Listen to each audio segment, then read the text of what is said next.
Now let's see if I've actually been able to do this correctly. It's been quite a while since I've done it, so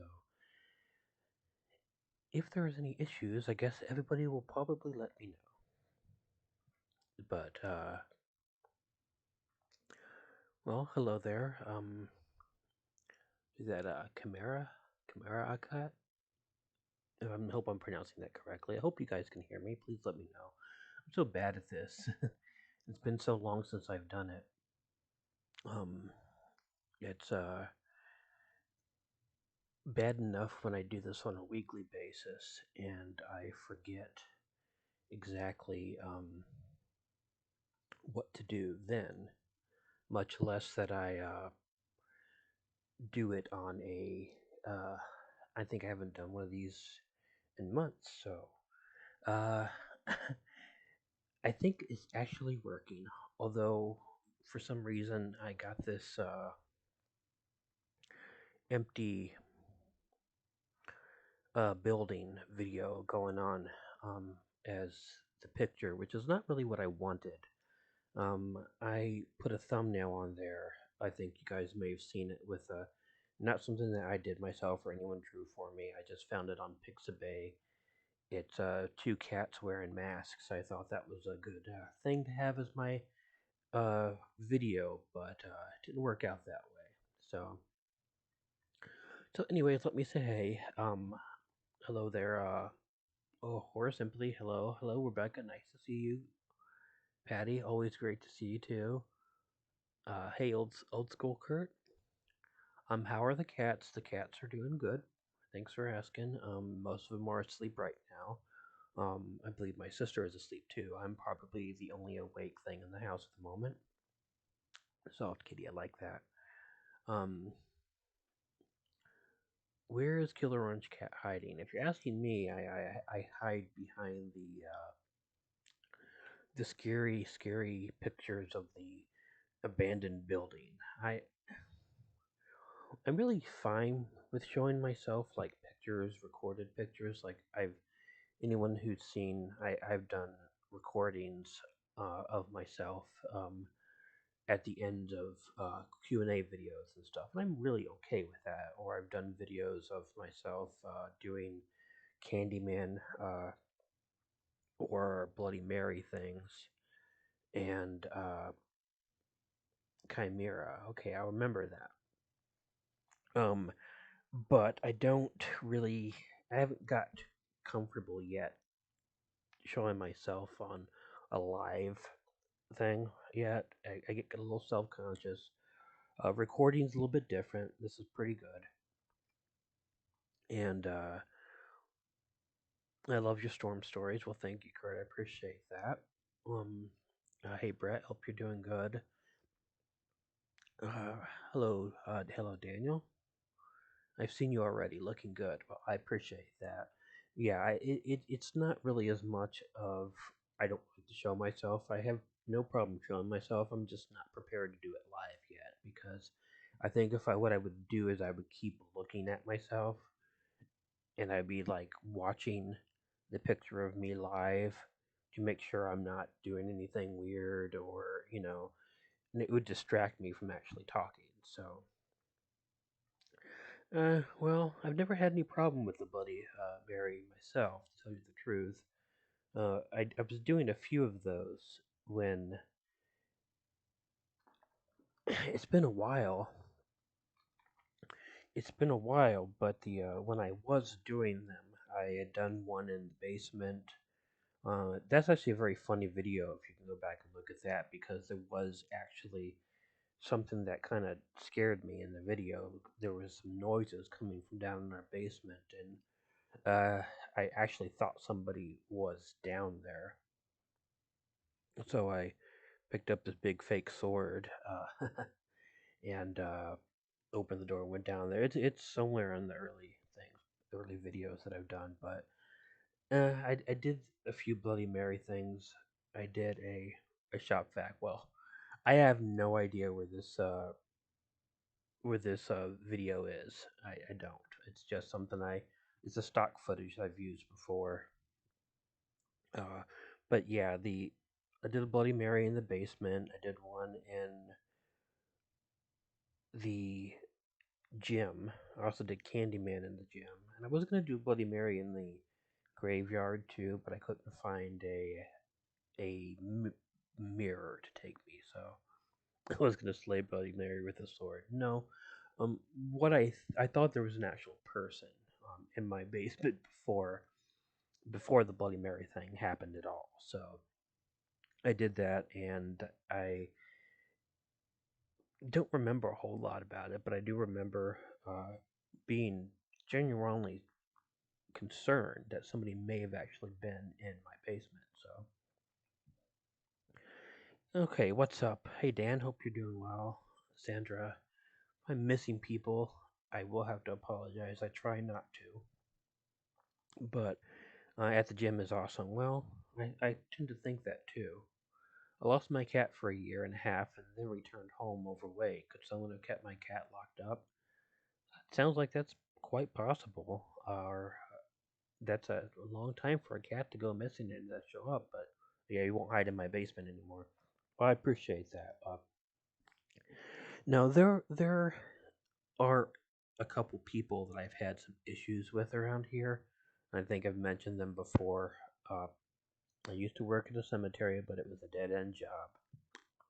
Shame, shame, shame. Moving on. Um, there's if several videos that I've told stories about things that's happened to me in this town. The most recent being the homeless guy that uh, got into a thing with me out in the front of the store. He of Dollar Tree month or a couple months ago thought I was stealing something from him, which is just bizarre. But not only that, but then there was this guy who was a friend of my brother's who claims that I owe him money for something and tried breaking into my house and delusional because I really had very little if anything to do with him. But he I loaned him 20 bucks. This is why I think it's very amusing. I loaned him 20 bucks, which he was going to pay me back a couple days later. Well, he never paid it back. I never saw him again until like a month later, where he tried to break into my house because he thought I owed him money, even though he never paid me back the 20 bucks he owed me. So after that, I started carrying a stun gun around with me because there's just way too many weird people in this little town, and I just don't like dealing with them too much anymore.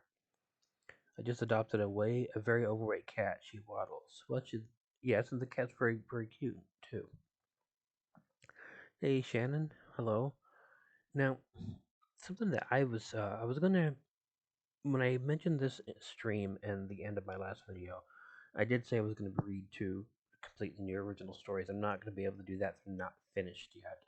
Uh, I am going to, at the end of this video, read you the beginning of one of the stories from my next video, which will be out tomorrow. So, or so yeah, it's going to be more rural setting stories because those seem to be uh, popular right now. People seem to like these country stories. So, um, I will read the beginning of the story, but to hear the end of it, you'll have to tune in for the video tomorrow. Those seem to be very liked right now. So I'm pretty happy about that. The most recent country story has actually been the best performing video I've had for a while. So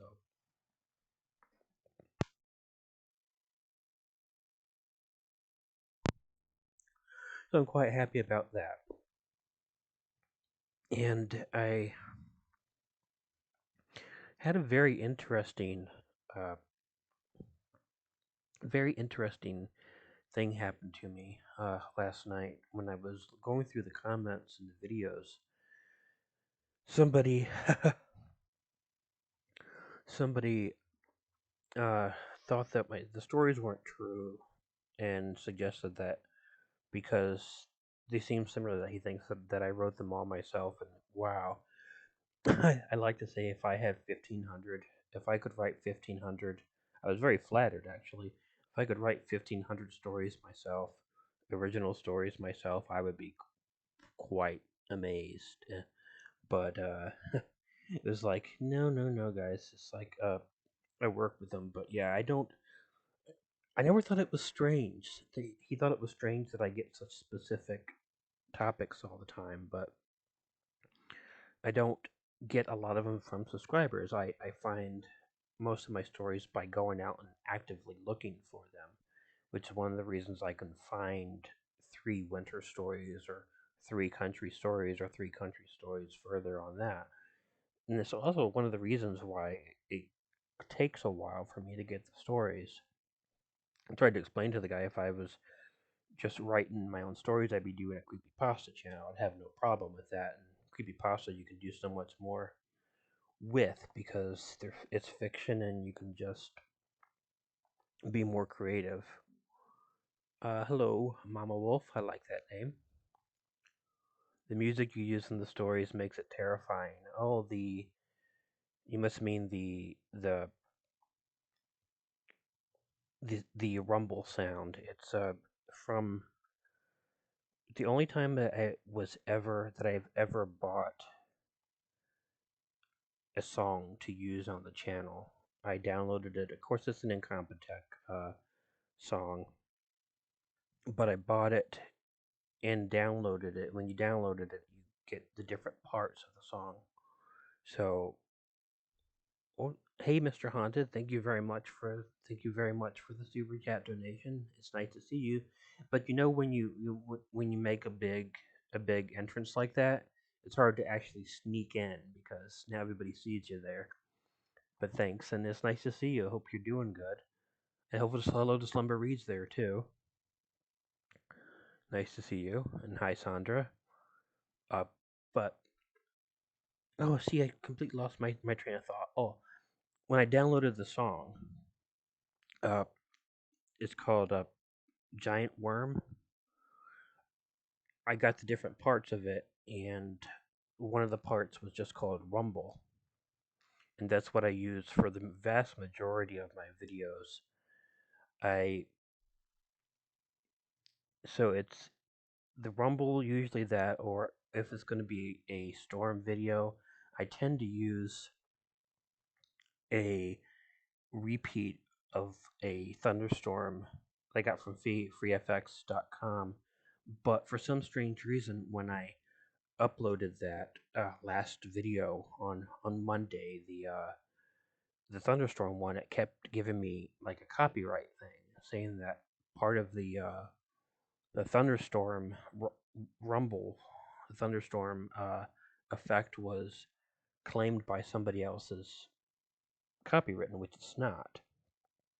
So I tried re-recording it, redoing the video a few times, and I couldn't get it to not do that. So I had to replace the thunderstorm sound with the rumble sound. But I mean, it's okay because I use the rumble sound so much, but I like what it adds to it. So I'm really glad that it does that. I'm really glad that it adds to the video. So whatever happened to the stray cat about 5 months ago? Well, she's not really a stray cat. She's really my next door's neighbor's cat, but he keeps her outside. Doesn't always feed her as good as she can be, and she's still here. She still comes by whenever she comes by. Whenever she wants something to eat, she will come up to my window and she'll my window's right by my bed, and if I'm lying on the bed watching TV or something, she'll come in and I'll see her out of the corner of my eye, and she'll start looking around. And I'm like, oh, look who it is. The moment she spots me, she'll start meowing, and then I'll go up and I'll grab her something to eat, some cat food, or I give her little pieces of ham, or she likes ham or turkey or hot dogs and stuff. And hey, hi John, hope you're doing good. I am doing good. Thank you for asking. But she is also she's had kittens before, and she is pregnant again, I guess. I haven't seen her in a few days, but my sister saw her and said that she's pregnant. So looks like there's gonna be some more kittens hanging out, but she still comes by. I don't ever get a chance to get her on video or anything. Would be nice, but so if I'm hungry, I can come to your window. Well, I guess so, but you know, I don't know if you really want me to throw a piece of ham onto the ground or a handful of cat food for you. But I guess if that's what you want, I won't have a problem doing that. Not sure you'll like it very much, though. Rebecca's on beast mode. But I wanted to talk about something actually. When I had mentioned not having the stories done, I was trying to think about what else I wanted to talk about, and I realized that one thing that I never really touch on, not in live chats, not in the videos, uh, or dreams. And being that I spend a lot of time, also free time, on the Nightmare on Elm Street fandom, the Wikia. Um, so nightmares, I know they're there. I know dreams. They can be so freaking scary, and I had some really weird dreams last night. So I started wondering about dreams and what we might see for having nightmares. For example, always have this dream that it's a repeating dream, and when I'm saying that, it's not the same dream over and over again, but it's the same story. It just happens in a different way. So this is a very common dream for me to have. I will be maybe visiting relatives, maybe at my grandma's house, maybe at a cousin's house, and family members will be there. And I will have, now keep in mind that the house I live in right now, I've lived here for 7 years. That's the longest I've ever been in one place. But when I have these dreams, I'm always in an apartment. I don't know the apartment, I don't remember the apartment, but I have ferrets. I've had ferrets in the past. I haven't had a ferret in 6 years after my last one passed away because I just don't want to go through that again. Uh, Ferrets have such short lifespans. But what I do is I'm away from this apartment. I'm visiting friends, visiting relatives, and for some strange and odd reason, I left the ferrets at home by themselves. And I give them food. They have tons of food. But then I start realizing that I've been away from the apartment for a long time.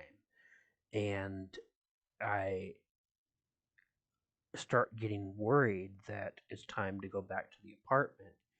And I start wondering, am I going to go back to the apartment? Or are these ferrets going to be alive? Or are they going to be dead? And that's like the whole dream. I never actually go back to the apartment. I never actually see the ferrets. But for some reason, I keep on worrying throughout the dream about going back and wondering what it will be. And eventually I wake up without ever going back and finding out. And this is a very common dream that I've had. I've been having this dream. Oh gosh, I probably had this several times a month. And I always sort of wake up and what the heck's going on? Oh, hey, Jen J, nice to see you here. Thank you. Again, if I miss anybody, I apologize. But so, I didn't have a dream like that last night. That wasn't really why I thought about bringing up the dreams, but I wanted to mention that. So if anyone's had something like that before, it's just very strange, and I don't know why I do that. It's just odd. Um, Ferrets are fun. I haven't had any in about the same length of time myself. Yeah, I absolutely adore ferrets. I just, with the cats right now, we have 8 cats, Yeah, we have room for them. We take good care of them. You know, they get food, they get everything they need, they get love and attention. Hey, Scooby, nice to see you, and hope you're doing good too. But we do have 8 cats, and at the moment, that's a bit too much to add like a ferret to the mix. Uh, although one of our cats is getting up there in age. I don't really know how much time she might have left. Maybe a year or two. It seems like she's pretty old. She's been with us for a really long time.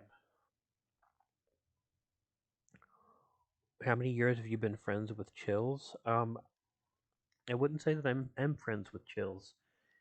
Uh, he knows I exist. He has talked about me a couple times in his videos. I've never really interacted or worked with him though. I had been interested at one point, but he's kind of but if you're asking somebody else, not me, I apologize. But because now I see Rebecca talking to you, but me myself, I've never really spoken to him or anything. But he's mentioned me a few times. There's been a few people who've mentioned me on their videos, bigger channels, and it's always kind of a neat thing when it happens. Most amazing top 10 mentioned me a few times. The only thing is, what they do is they get they get the stories, whether it's from the Killer Orange Cat Reddit or by watching my videos. And when they tell the stories, they always tell the stories like they happened to me. And it's like I have to go in there, and people are like, "Oh my God, this Killer Orange Cat guy, he's got all these scary things that happened to him." It's like, no, no, no, guys, the stories didn't happen to me. They're stories I'm telling to people. So it's funny, but yeah, most amazing top 10 has done it. Chills has mentioned me a few times. There's been a few other too. Have I ever listened to Lazy Masquerade? I used to. It's been a very long time. It's so many channels I do listen to, and most of the ones that I do listen to now are people that I know really well. So, and with that, with most of the friends that I have, it's hard to to have time to listen to channels that I don't know the people personally. So that can be sort of a problem. Am I still doing research? Yes, but not as much.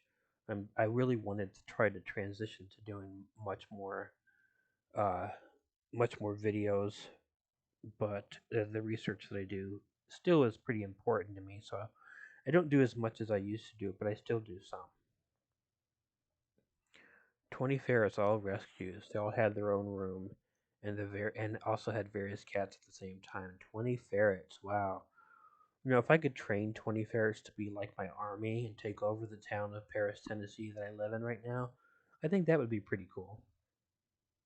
Mortis Fab, think you guys are friends. Yes, me and Mortis Media have known each other for a very long time. I had come across his channel when he'd had like 50 subscribers, and he still had that really good opening, you know, the Mortis Media, and the production values. It was great, and I liked his channel and said, "Hey, do you want to do a collaboration?" He's like, "Oh, well, yeah, that's great." I was the more popular channel at the time, and he went from like 50 subscribers up to like 500 like in a day. It was pretty neat. And now, of course, he's the much more successful channel and deserves it because he does so much more work. But we've been friends ever since. Now, there were other people that I've worked with. Blue Spooky was one of the first people that I knew when I started this.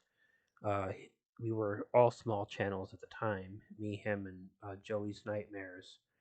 We sort of like were the first 3 channels that I knew. And I don't really talk to them much anymore. I don't know why or anything. We just don't. But Mortis Media, I talk to him every week. I mean, if I talked to him every day, we would talk because he's a really nice guy, and he keeps up on stuff. So if you want to laugh, listen to the opening of Chilling Tales for Dark Nights. Um, I haven't watched any of their videos in a little while, So I don't know what's funny about it. Just to let me know. Oh, hey Brad, how you doing? Oh, old Granny, how the hell are you? Oh yeah, yes. I forgot to mention that for anybody who doesn't know that our good friend Rebecca is a grandmother now. I won't say much more because I don't know how much she wants to be said, but that does have to be mentioned. Do I know darkness prevails? A little bit. We don't. We know of each other. Um, we've conversed a little bit, but not a whole lot. But he follows me on.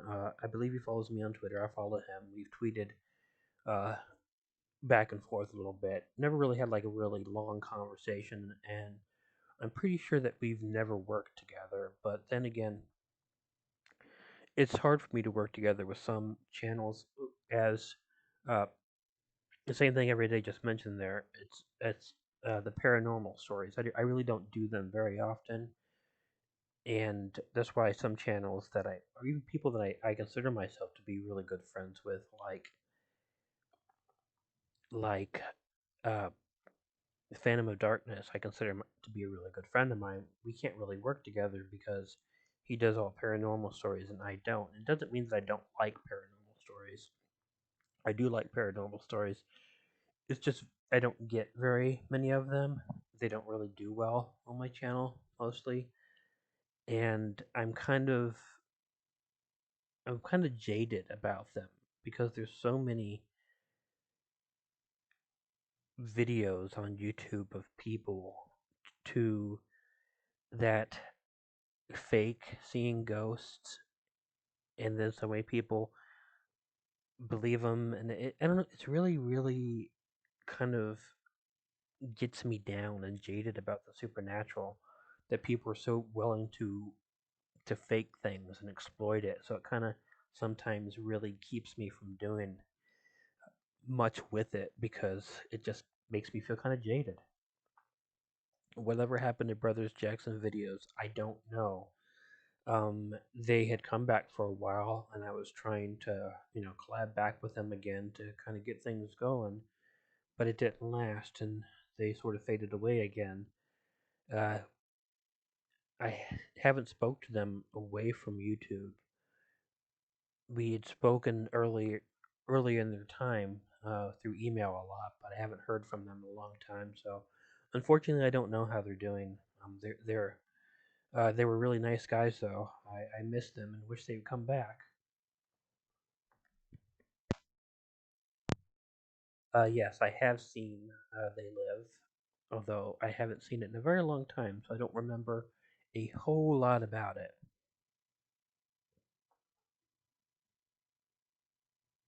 But I do remember Roddy Piper. I do remember the he's here to kick butt, chew bubblegum. He's all out of bubblegum.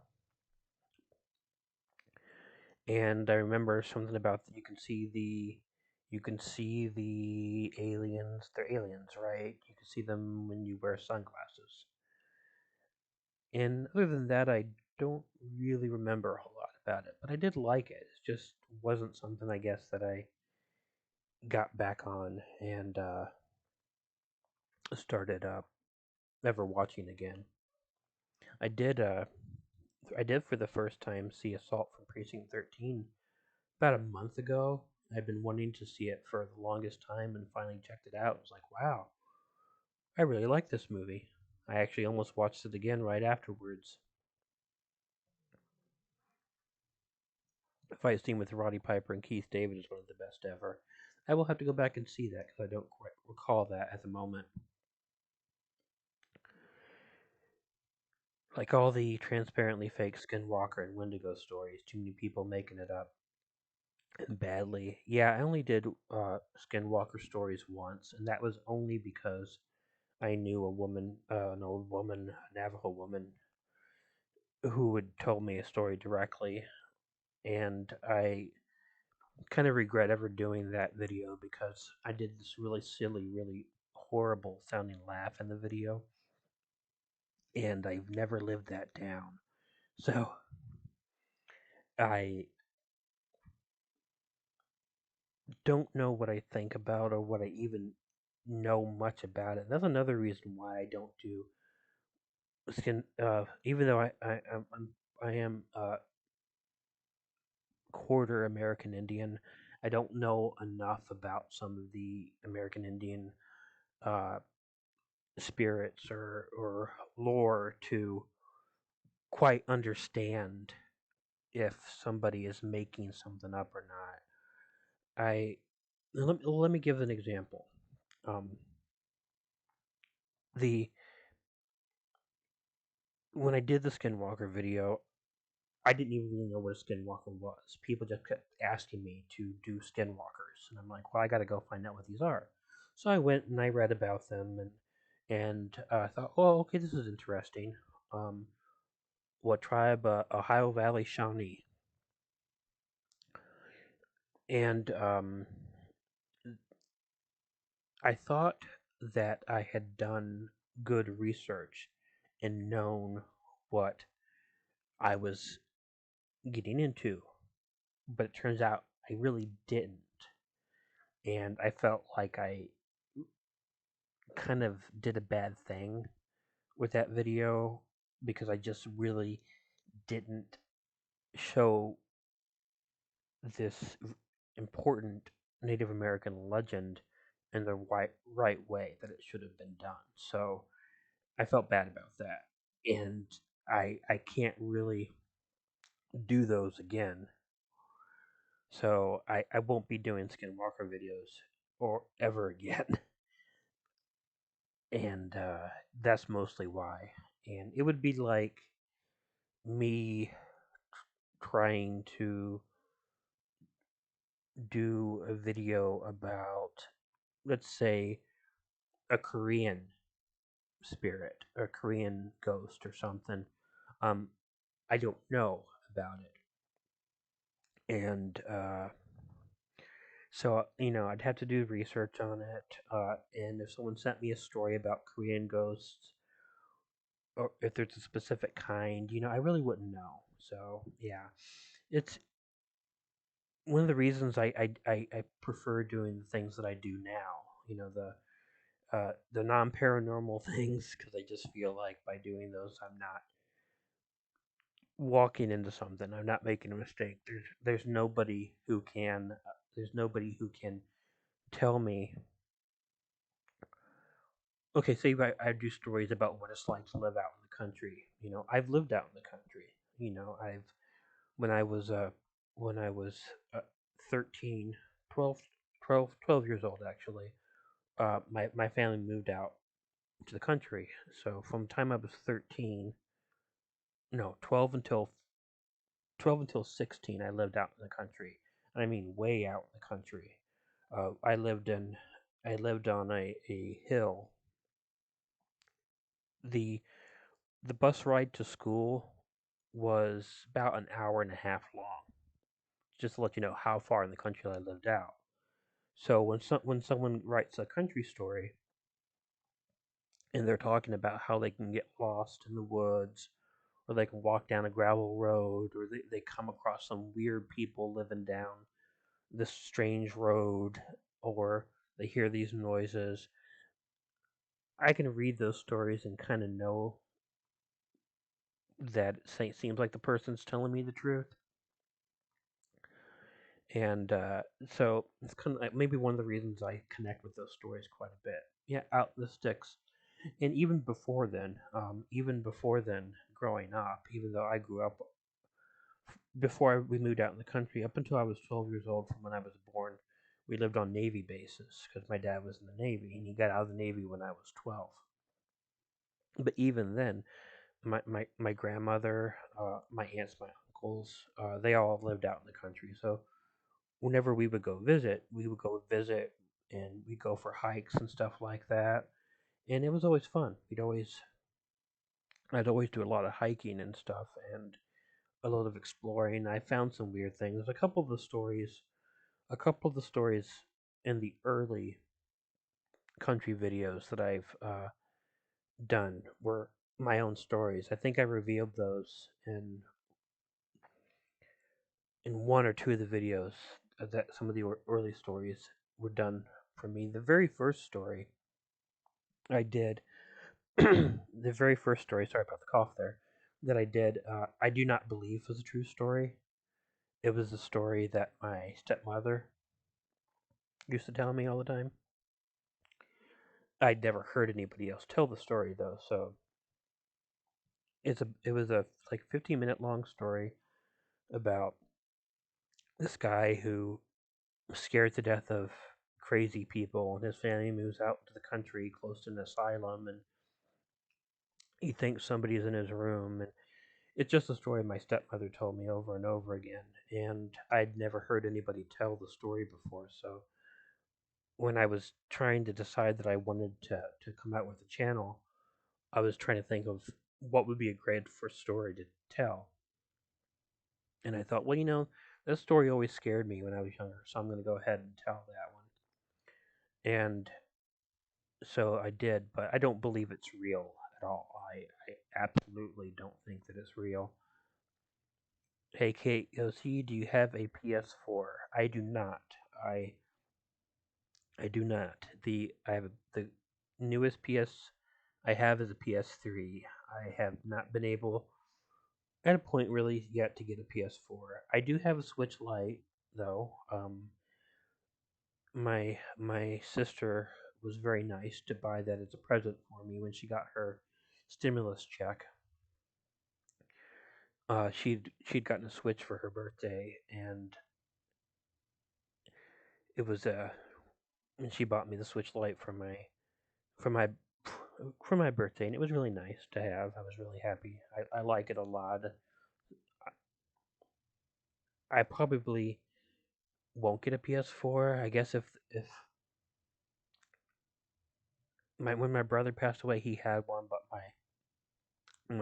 my mom, my stepdad have that. We had some other of his things. Like I have his iPhone. Even though I don't use it anymore, my sister got his computer. My mom got the PS4, but the I don't think the PS5 is too far in the future, is it? So I don't know. Maybe I'll just wait and try to get one of those. But the Switch is a lot of fun. I've been playing the Animal Crossing game a lot. I enjoy that. Got the Mario Maker game, which I also enjoy.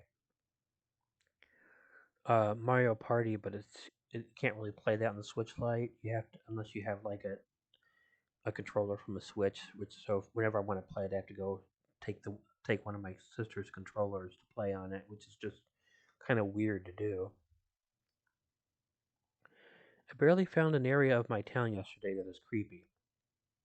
It's like a mouse for scrap metal. Tell me more about that asylum in Color Cat. That's very interesting.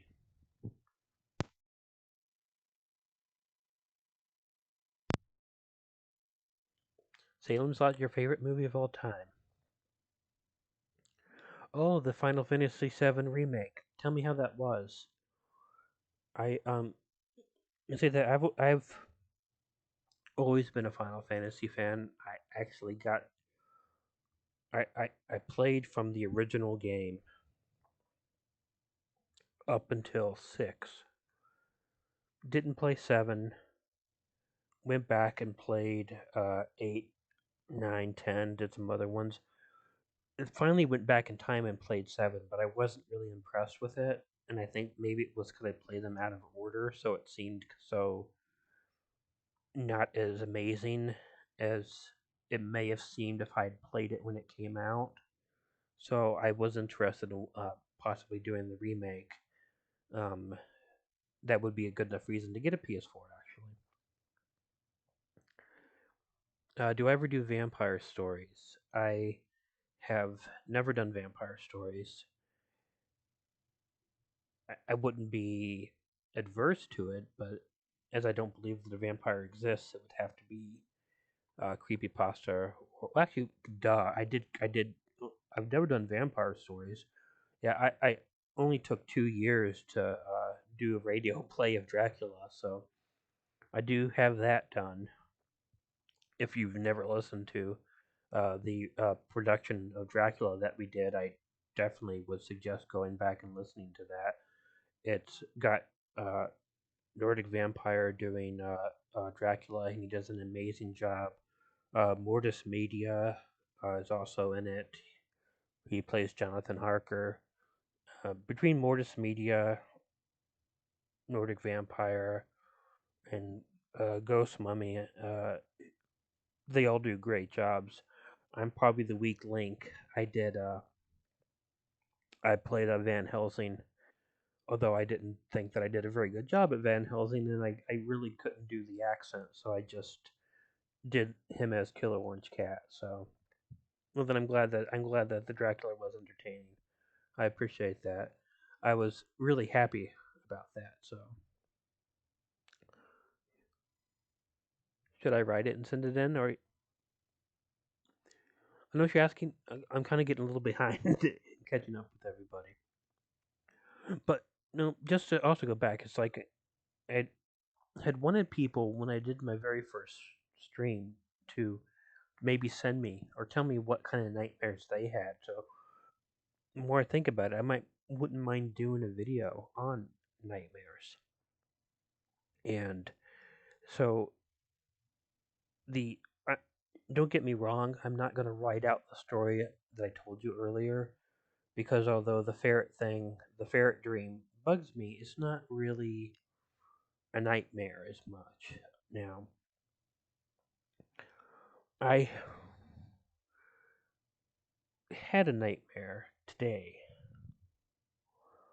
and it was really, really, really weird. Now, I want to say that I have these dreams very, very often that my brother is still alive in the dreams, and I never think about it in the dreams. I don't get upset when I wake up, anymore. It's been a while. I've dealt with it. I'm in a better place right now, but I do have a lot of dreams where he's still alive. It just seemed completely normal in the dream. Well, in my dream last night, he was alive and he got this apartment and he wanted me to move into this apartment with him. And I went ahead and I did, and I gave him like $500 for rent for the apartment. And we were gonna move in. He started talking about these meetings.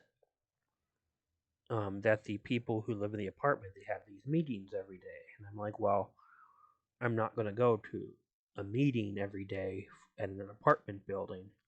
And he's like, well, you have to, and I'm like, well, no, I don't think that I do. If I'm the renter, I'm the customer. I don't think that the people who I rent the apartment from can make me go to a meeting every day. Well, then he started telling me that I really had to go to the meetings, and it made me realize that the in the dream that this wasn't just hey he's renting an apartment. This is some sort of apartment cult. Now, I'd actually seen a movie. There was a movie I'm sure that some of you may have seen it called The Room that came out sometime earlier, I think this year that or last year. That was sort of like based upon that. A woman gets an apartment and she ends up being in some weird, bizarre cult. Uh, that's just what got me thinking. And at the time in the dream, that was just really, really freaky. Kind of really creeped me out a whole lot. And that's when I kind of almost had to force myself to wake up. I don't know if any of you've done that. Force yourself to wake up from a dream, but I forced myself to wake up from the dream, and I was like, yeah, okay, that was kind of disturbing, and I that's what got me thinking about dreams. So if anybody has thoughts like that, if they want to email them to me or something, maybe you've had a nightmare that you remember quite a bit. That I think that would be like an interesting video to do because if I do a video where I read some of people's nightmares, in a way I'm reading fiction, but in a way I'm reading fact as well, because yeah, they did happen. They were dreams. So they're true, but they're just happened as dreams. I would really like to do that. If anybody has stories like that that they'd like to share, I think that would be pretty great. Now I'm going to go back up a little bit and read a few things. I have missed a few things here. I need to do crazy karate stories. Um, if I were to get get any of those, I wouldn't mind. I don't know any of myself. I myself do know Shotokan karate. I've used it a couple times in my life, uh, but only a couple times. Other than that, I just do it when I do it when I go to the gym. My gym has a nice room, like a gymnasium room, and I just go in there and I do some of my practice some of my moves that I've been doing over and over for years. That if I'm lucky, I'll never use again because I'm never happy when I do it. Dreamscape always kind of scared me with the snake-looking guy. So yeah, that definitely was. I don't remember much about that, but I remember the snakehead-looking guy, and that really always kind of scared me when I was younger. But a lot of the '80s movies, a lot of the I like '70s and '80s horror movies. I think the first Child's Play was in the '80s, and it was scary. You know, the Child's Play remake was one of the few remakes of any horror movies I actually did like too. But the first one was great. The first one I saw when I was young, and it scared me. Remember, Pet Cemetery came out in the '80s. That scared me. Also liked a lot of the really cheesier movies that came out in the '80s. I remember Dead Time stories. I like anthologies. Horrors had a lot of '80s had a lot of kind of cheesy anthologies, and I like those. The anthology movies they make every now and then you still get a good one, but like Dead Time Stories was one that I remember really really well. It was just really really cheesy. Oh well, if you would have told me about I don't know 7 years ago not to watch Pet Cemetery 2, I would have been able to take your advice. But I've actually seen it, so I don't remember anything about it though. So I don't. I did try watching the remake of it, and the very moment that they did the switch and had the girl die rather than the boy, I'm like, okay, done with this. You can't make a movie. You cannot make a movie like that. You cannot change that big of a part of the book. And so I Old Chief Woodenhead. Yep, I like that. I like that Old Chief Woodenhead from Creepshow too. Old Chief Woodenhead, the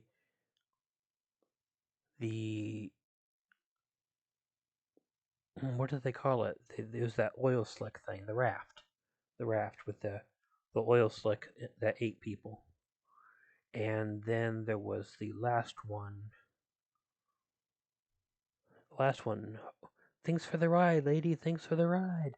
Thanks for the ride, lady. Thanks for the ride. Yeah, Creepshow, the original Creepshow was really fun. Like the Alfred Hitchcock theme with the Killer Orange Cat line drawing. Well, thank you. That was all a joke at first, really. Um, I had done it as a uh, just as a parody. I had my original. If you go back and see my original videos, what you see is a shattered glass with uh the letters Killer Orange Cat coming out to a music box, and then the meow. But I did the Alfred Hitchcock thing as a joke, and it just kind of caught on. And then a lot of people were like, "Keep using that, Keep using that. If you ever stop using the Alfred Hitchcock, I won't be able to listen to your channel anymore. So I so I kept using it, and thank God I did because it's gotten pretty popular. There are some other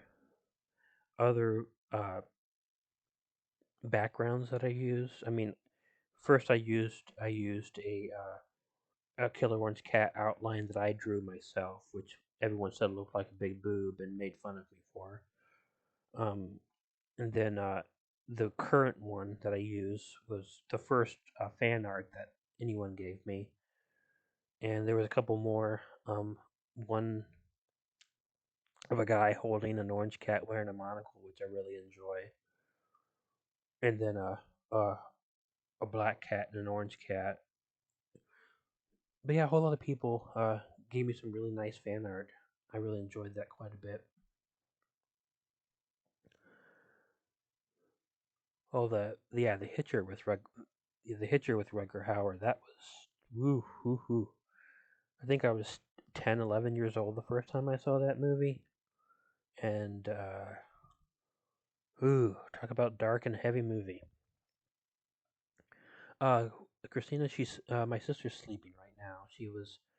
Uh, she was uh, she was at my mom's house recording a new video today. So she, I guess she sometimes I think she might have been up all night. So when she got home, she went to sleep. So she's in bed at the moment.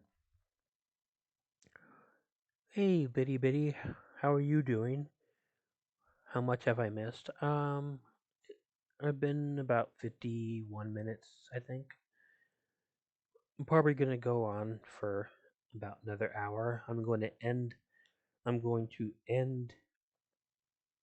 with reading the first half of a story from tomorrow's video. So that'll be the most important part, but I'm saving it to the end, so anybody who wants to stick around will be able to hear that. So, hey, Lone Wolf, lots of good stuff going on here. Hope the same for you. And Bitty Bitty, you missed a whole lot of. You just lost like you know, like 15 games, 15 Word with Friends games to me. You went the 10 days, and so I won them all. So I just thought I had to mention that because Bitty Bitty plays Words with Friends with me. Although hasn't played in 10 days, which is why I won all those matches. We got kind of overrun on matches. We had like 15 matches going on, and it was like hard to keep up with for a while there. But then you went 10 days, and I won them all. See, you forgot about that, didn't you? I've forgotten about that too. So Rucker Hauer was always my Mandela effect person because although I think I don't believe in that sort of thing. Um, Jen J, thank you. Oh, look the little cat. That's so great. Thank you for that. Thank you for that. Why doesn't that go up? Shouldn't that be showing you up on top of the screen there too? But I love that picture. Did you do that? Beautiful. Thank you. So you remember now.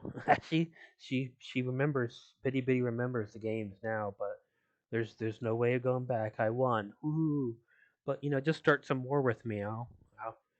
I think start some more with me. I'll keep playing. Anybody who wants to play Words with Friends with me, as long as they're willing to play a long game, it always works.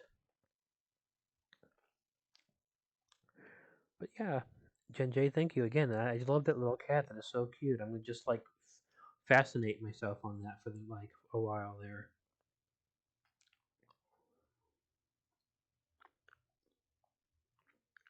Now I was saying something else, and let me go look. Uh, Rutger Hauer. Yes, I was talking about Rutger Hauer was my sort of Mandela effect guy, and again, I don't want to get into that because I know some people believe in it. So my brother really believed in it. I really don't, and I know some people can get really upset about that sort of thing. But I'd been convinced over and over that Rutger Hauer had died, and then I would see him in a movie. I saw him in. I thought he was dead like in the '90s, and then he was in Batman Begins, and I'm like, okay. And then he was in some other films, and I realized that he didn't really die that long ago. But several times I thought that he had, but then I kept seeing him in movies, and so it was just something I thought I would mention. But he was a good actor. Really was pretty much good in anything that he did. So now let's see what else. Oh yes, Bubba Hotep. I actually have only seen it once, but I do have a copy of it on DVD. Um,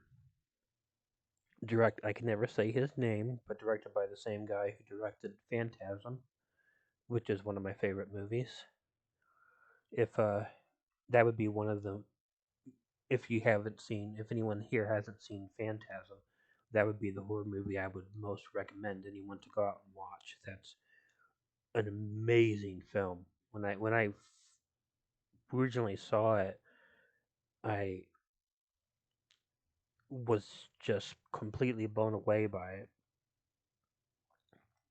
It's I think that they said that when the director Don, and I will not try to pronounce his last name, wrote Phantasm, he wanted to make a movie that was so completely bizarre that nobody would understand what was going on in it. And he did that. And although interesting enough, if you watch it, you can find things in Phantasm. Uh, you can find so much in it, so much meaning in it that either he meant to be put in there or he didn't. But it's a great movie. I watch it at least once a year, and anytime I find somebody or I know somebody in person who hasn't seen it, I make them watch it with me. So great movie. What are some of the names of your cats? Well, I can tell you all the names of my cats. I'll tell them to you in order of age. Now the oldest is Althea. My sister got Althea. Actually, if I'm not mistaken, she got her while I was still in community college. So she's been with us for a very long time. The second was Drusilla, the black cat. The third was Rukia. She's the little gray cat, a skinny gray cat. She doesn't. She sometimes appear at the end of a video. She hides a lot, so you don't see Rukia a whole lot. And then Ichigo, who we do see a lot, our big fat chubby mascot.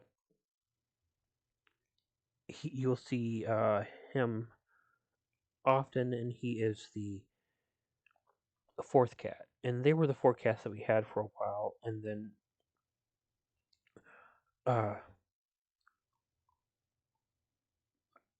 we got Ash. Ash is a male black cat that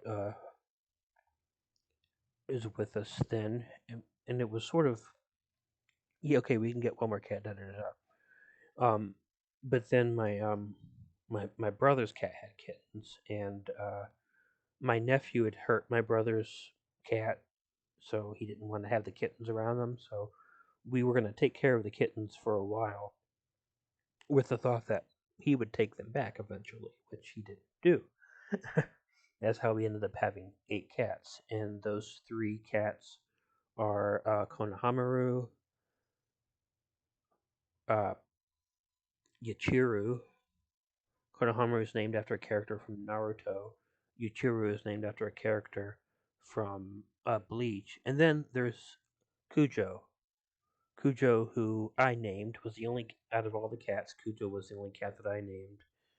And I think being horror channel and horror fans, we know where that name came from. But I named her Cujo mostly because she was just the cutest little thing in the world, and I thought by naming her Cujo, I would just be giving her a completely ironic name.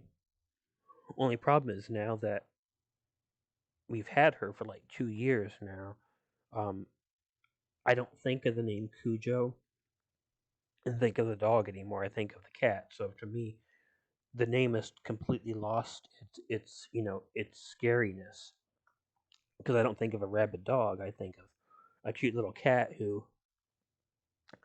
likes to climb all over you. Tales from the Hood, that was a good one. I finally saw that a few years ago. Don't know why I ever missed it out, but that was a good one. Got to go a little bit further back up. 'Cause I know when I was in that tangent there, a couple people had said some stuff. Is Phantasm sort of David Lynch-esque? You know, I wouldn't say that it is.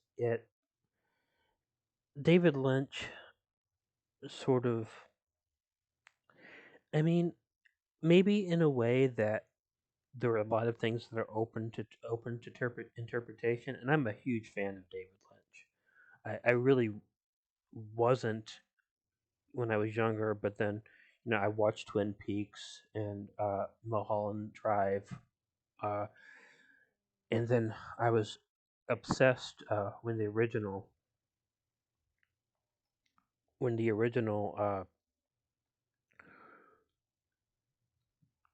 after I'd seen the original Twin Peaks and they did the remake of it, not the remake of it, the continuation of it. See, I have like a few questions that people have asked here in my head, and what they're doing right now is they're all like jumbling around in my head and making me not be able to say anything correctly. So I apologize for that. But see, I just completely lost my train of thought again. But yeah, so we have that cat, and let me see. But I watched the new Twin Peaks, loved it. So I like David Lynch. Um, so there's a bit of that in Phantasm and of all the Phantasm movies. There's a lot open to interpretation. That's what I get the best thing I can say. It's There are parts of David Lynch works up until the end that are much more explainable, I think, than the Phantasm movies. Because honestly, you go through the Phantasm movies, and I don't think you ever really, really get any sort of definitive explanation as to what actually is going on in those movies. And it's again, I guess, which is sort of like some of the David Lynch movies or and stuff. So Eraserhead. No, I didn't see Eraserhead, and only because somebody that did see it, who knows about certain things that set off my obsessive compulsive disorder, have told me not to see it. So that was the reason why. That was the only reason why I haven't seen it. Usually, when somebody tells me about that, when somebody will do that, I make it a point to take their word on it. So Silver Bullet is my favorite werewolf film. Huh. I don't know if I think my favorite werewolf film is probably An American Werewolf in London. It's the first one I remember seeing, and I do remember being a bit terrified by that as a kid. And not really even the werewolf stuff. There's that scene in American Werewolf in London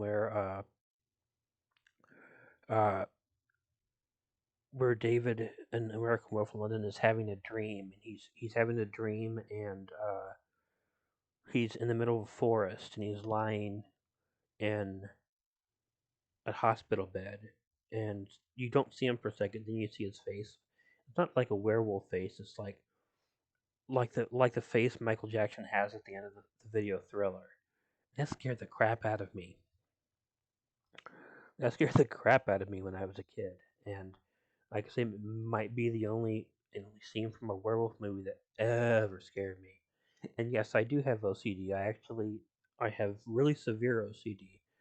Technically, I have I have at times been on disability because of it. Um, it I don't mind telling people this, that my OCD was so bad at one point that my global area functioning score, the GAF score, which I don't know if people are familiar with that, but it's from 1 to 100 is global area functioning. Just tells you. I mean, if you, how well you're taken care of, how well you are. If you had a GAF score of 1, you'd be dead. If you had a GAF score of 100, you would be the most happy, well-adjusted, most perfect person that ever existed. Uh, at one point, my OCD was so bad, my GAF score was 34, and that was pretty bad. So that was at a point when I didn't know that I had OCD, and I just knew there was something wrong, and I didn't want to tell anybody what was wrong because I felt that if I told people what was wrong, they'd think, "Oh, he's crazy. He's crazy. He's crazy." So it just got worse and worse and worse. And then I watched this movie that really set off. There's a word that triggers my OCD. I can't obviously tell you what it is, but it triggers my OCD really, really bad. And I watched a movie that had the word in it over and over and over and over again. And I just sat there. By the end of the movie, I was completely disturbed. And there again. I do talk about this in a video too, about how psychologically things went downhill for me for about 6 months, because of the OCD. When I finally had gotten so bad that I realized you have to go see somebody about this, or you're not going to be able to do anything ever again. So I finally went and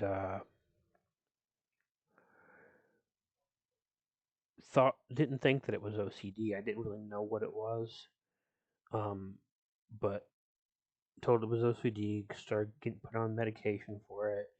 A lot of medications didn't work. Uh, Paxil made me get fat, so I didn't want to be on that. So I had to get onto something else and lose the weight. Uh, Zoloft didn't work. They had me on Seroquel, a Whisperadol, a Abilify, all these different things. And finally, this is what is the funniest thing of all, is that they finally find something that helps, and it's Prozac.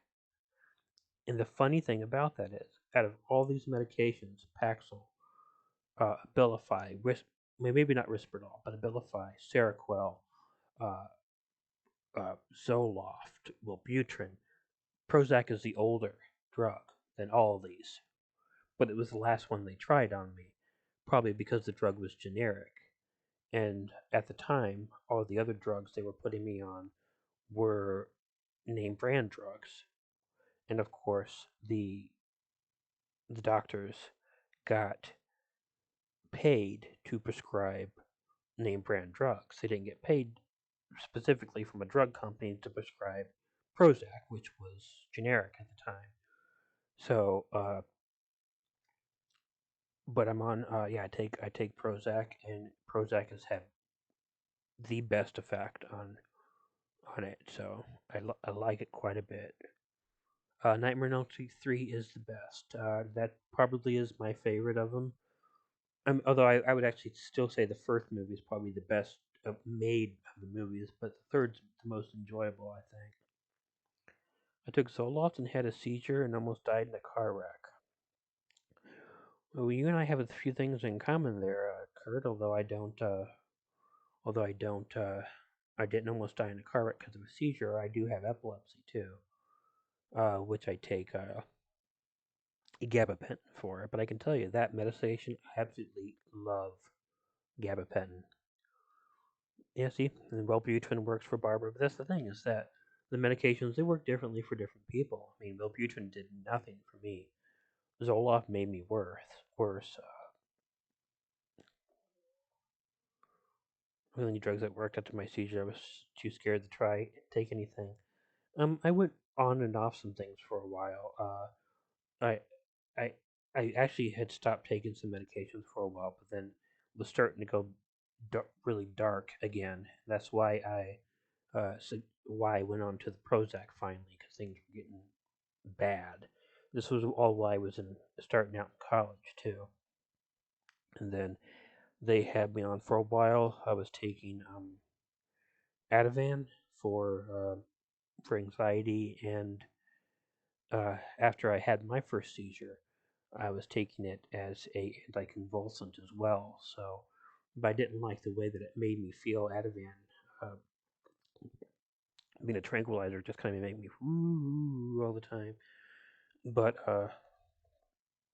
then my brother was taking gabapentin for anxiety purposes, and I know he shouldn't have done this, but he had me try one of them once, and then I found out I liked the feeling from it. I liked it didn't make me feel down like the Ativan did. So I asked my doctor, could I take gabapentin as an anticonvulsant instead of instead of Ativan, and they switched me over to it, and it's been great. It uh it took some time. I forget it's bad. Yeah, it's if I will.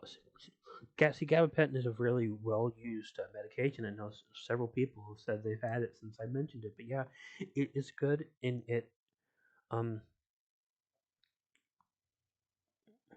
But see, Prozac made UK like evil bar. But see, it's weird how our brain chemistries, though they're similar, still work in different ways. Where something will work for this and something will work for that. Now, when I don't have gabapentin, there are times where I might take one too many on a certain day and not have enough towards the end of the prescription.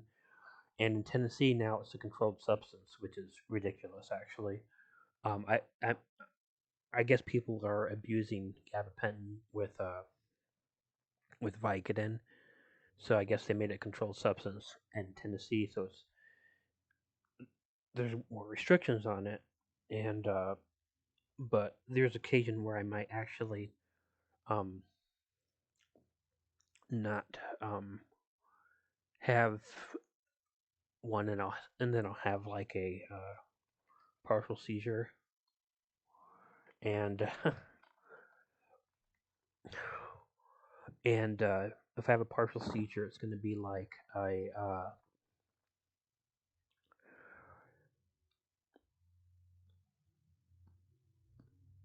I don't want to explain it. I'll hear something, and I actually did have a partial seizure a couple of days ago. It was just a voice would say something like "Psst, "Hey there" or something like that, you know. So those can be kind of bad, and I, I am sorry that I did see you ask about the I did see you ask about what color orange cat would be in Japanese. So what I'm gonna do, just give me 1 second, and I'm gonna turn on my Japanese keyboard. So I'll type it out for you in Japanese, and then I'll tell you how to pronounce it. It's just gonna take me 1 second to go ahead and switch over to the Japanese keyboard. Um, there we go.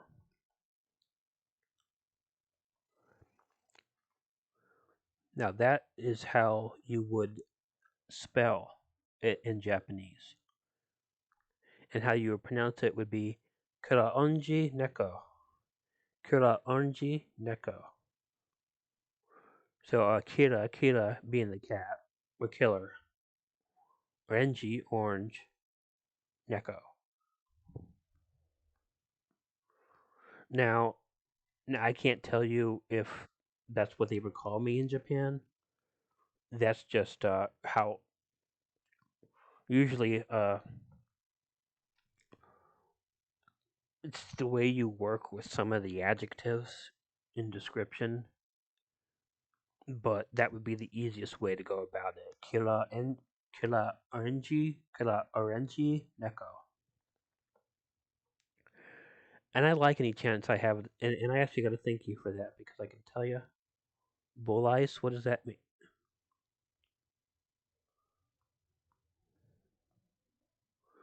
But a Japanese keyboard. Well, no, no. Well, it's not really. It's a Japanese. It's not an actual Japanese keyboard. Like it's a different keyboard. It's on the computer. So it's if you'd see on my computer, you would see up in the top hand corner ENG. It says ENG up in the top hand corner of my computer. That's the keyboard works in English, and I just click on it, and then it gives me choices: English, US keyboard, Japanese, Microsoft IME, and I'll hit the Japanese Microsoft IME. Now I'm using the same keyboard, but since I know the Romaji that make up the the hiragana, katakana, and the kanji in the Japanese, I just have to type it in using the using this alphabet, and then it will come up. The keyboard will know. Like if I when I enter Kira, I typed in Kira, and they knew right away. You're on your own with the Esperanto. I don't know. I I I have I English, Japanese. I don't even really remember much of any of my French anymore. I had French in high school. We used to talk to me and my friends used to talk to each other in French when people around who didn't speak French didn't know, and it was really fun. But wow, I know almost no French anymore. I need a drink of water. Have drinking this whole time. I don't think I've had a single drink of water.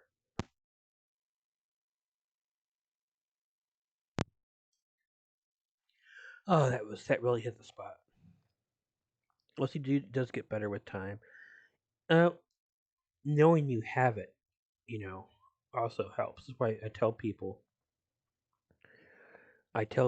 they should, uh, if they, I get this a lot in Quora, where people will ask me, will ask psychological questions, and I always do my best to try to convince them to go and actually get any of the help that they can, uh, because once you know you have a certain psychiatric disorder, it makes it much better for you to deal with it and try to move on. So it's important to know. Do I have a Nintendo? I do have actually a Famicom. I don't have it on me. It's in the storage area up in Illinois. Um, I do have emulators on my uh, on my computer, plus on my Switch Lite. I'm signed up for Switch Online, which gives you lets you play some original Nintendo games and some Super Nintendo games on your Switch Lite. I If I tell you all the video game systems, let me tell you what I have. I have original Famicom. My sister has an Atari 2600. I have an original Game Boy. I have a Nintendo DS, a Nintendo 3DS. I have an original PS1, a PS2, a PS3. I have a GameCube. I have a Wii. I have a Switch Lite. And that's probably all the game systems I have. You ever play Monster Party? I don't think so. Tell me what that is. Original Natural playing Animal Crossing right now. You're playing the Switch one version, I'm guessing. I Me and my sister have both been playing that. Quite enjoy it. I have I have my island is named after my cat Drusilla's Drew Island. Oh, Christine, have a great night. Gotta go to work. Peace, smiles, kindness, and prayers for you and your family. Right back at you, Christine. I hope you have a great night. It's really great to see you. Thank you so much for showing up. I appreciate it very much. Very happy that you're here. Which I still have my GameCube. I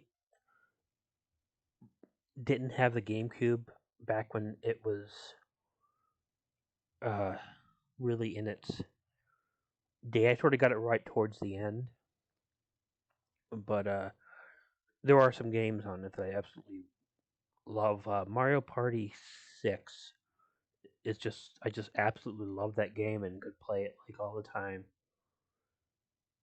It's the best of my opinion of all the Mario Party games. The most important thing to remember with and I'm going back and trying to. The members of the Moody's are REO Speedwagon. I love REO Speedwagon. I uh I was driving to work when I had a job and that I had to drive to. I haven't had to do that in a very long time, but I'm driving to work and I'd heard "Take It on the Run," and I didn't know it was REO Speedwagon. This was at a time where it was on a more modern channel, so I thought it was. I honestly thought it was like a boy band or something. And I thought I wouldn't like that and stuff. And I'm like, well, but I really like that song, so I went online and I typed in the lyrics. I'm like, oh, it's REO Speedwagon. Okay. Well, for Christmas that year, I had asked for REO Speedwagon's greatest hits, which I have, and I absolutely love it.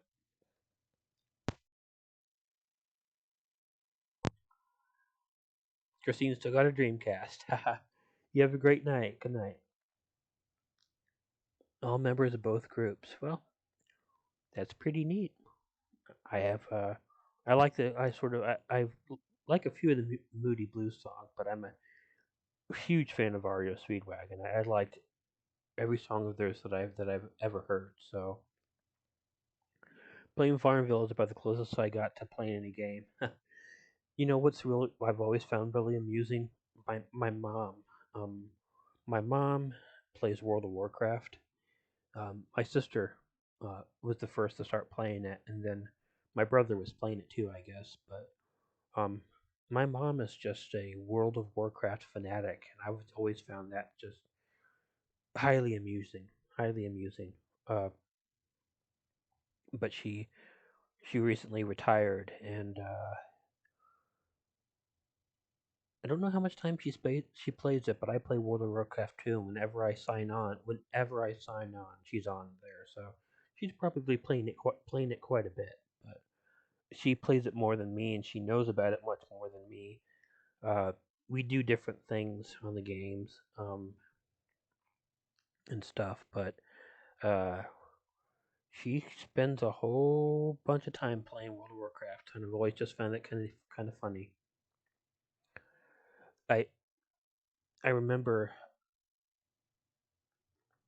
with my mom first playing video games and stuff. She was playing things like Dynamite and things like that, and uh, some of those games where you find things in pictures, and then so World of Warcraft seemed like a huge jump, but she did it. So, but I'm watching the thing, and my words aren't coming through on the subtitles, so I hope they're still coming up. If you guys stop hearing me, definitely let me know. But the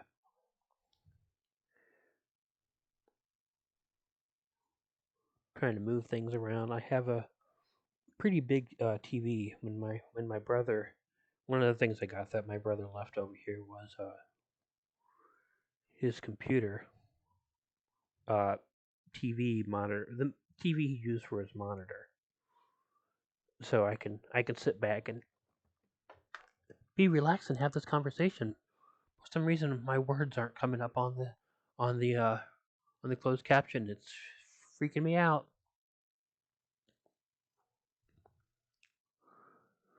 I do everything with closed captions, so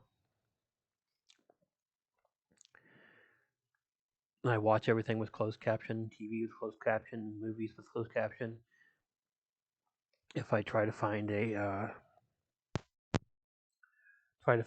anything, a movie to watch, if they don't have the closed captions, I'll have to like find a website that has them so I can get them and add them to them myself. Warning, please check the video resolution. We're not going to be doing that. So, they're weighing in on the Dahi Vanity investigation. I'm sure the video is still up on his channel. And that's something I'll have to go check out too.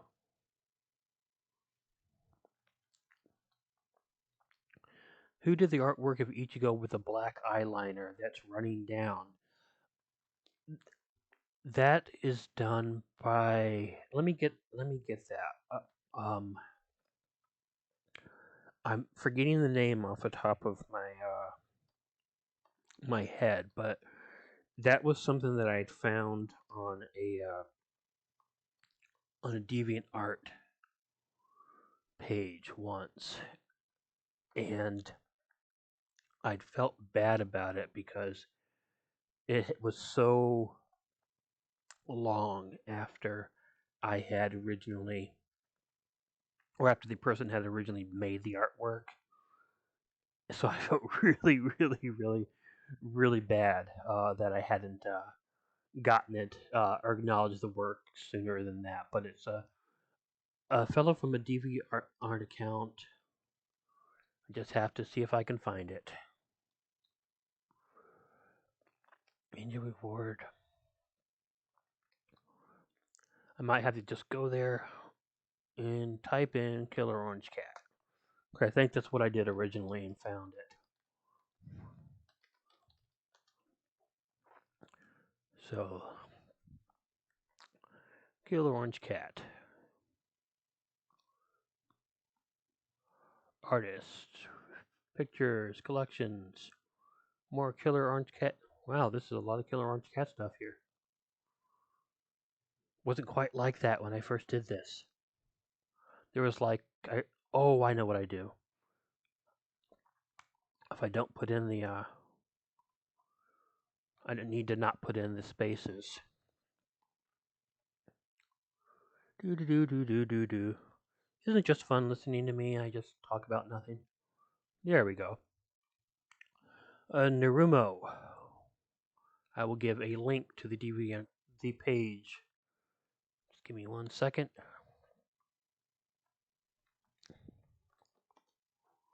That's a link to the DeviantArt page of the person who did that one. With the yeah, I typed in Killer Orange Cat without the spaces, and that's how I came up. The character's name is Narumo, and I haven't used that one in a while. I think I might use that on an upcoming video.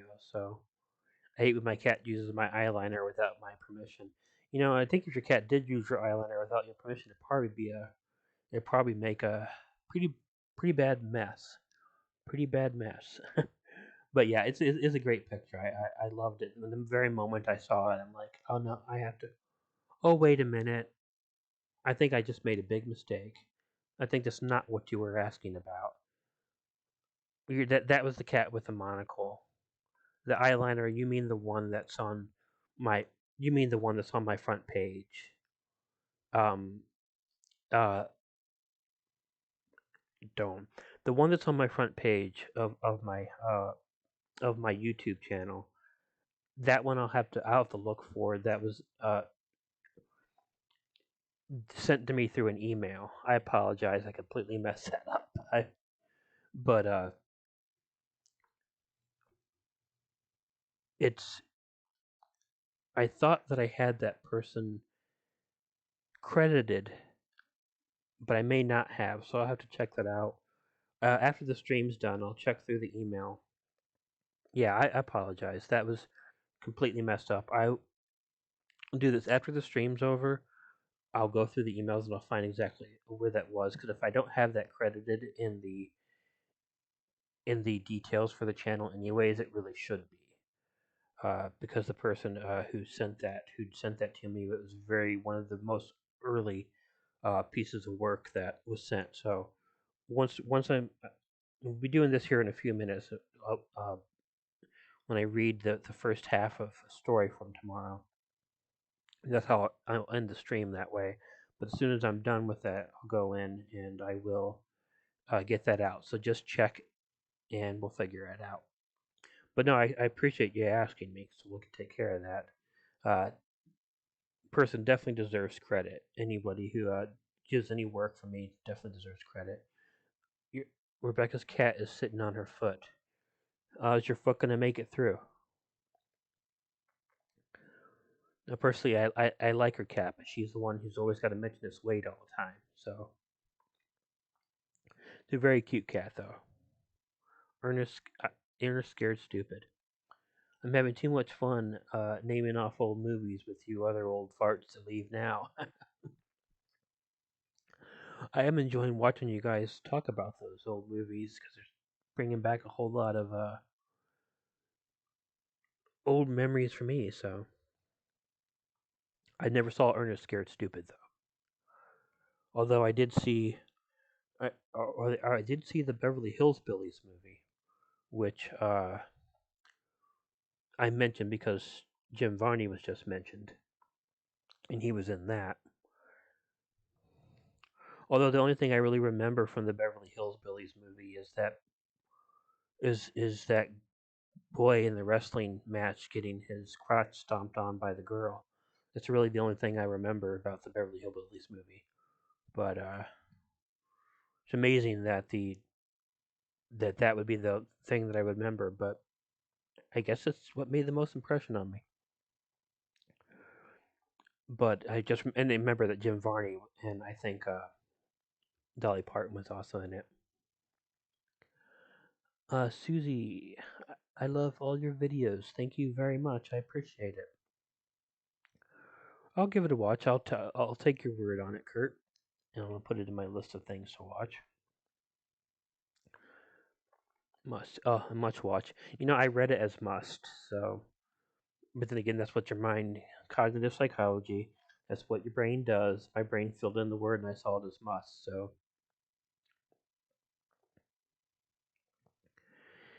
when I was in community college, I went to Harper College in Palatine, Illinois, and got my associate's degree there before I transferred to a 4-year college.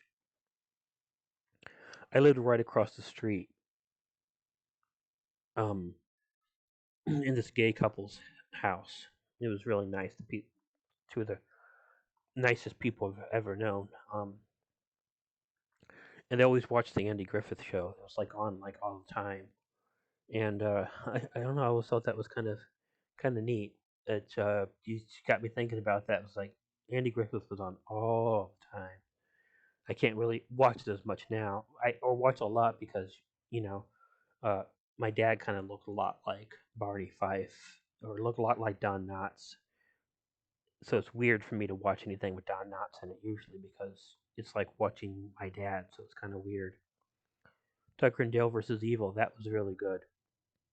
When in the scene with the chainsaw.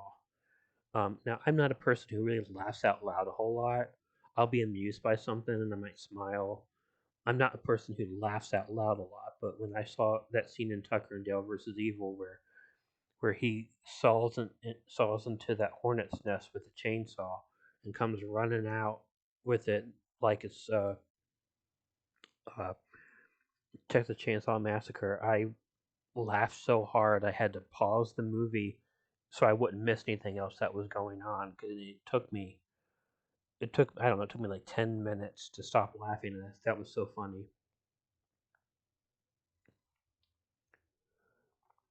Martin Landau's Bela Lugosi and Johnny Depp and Ed Wood.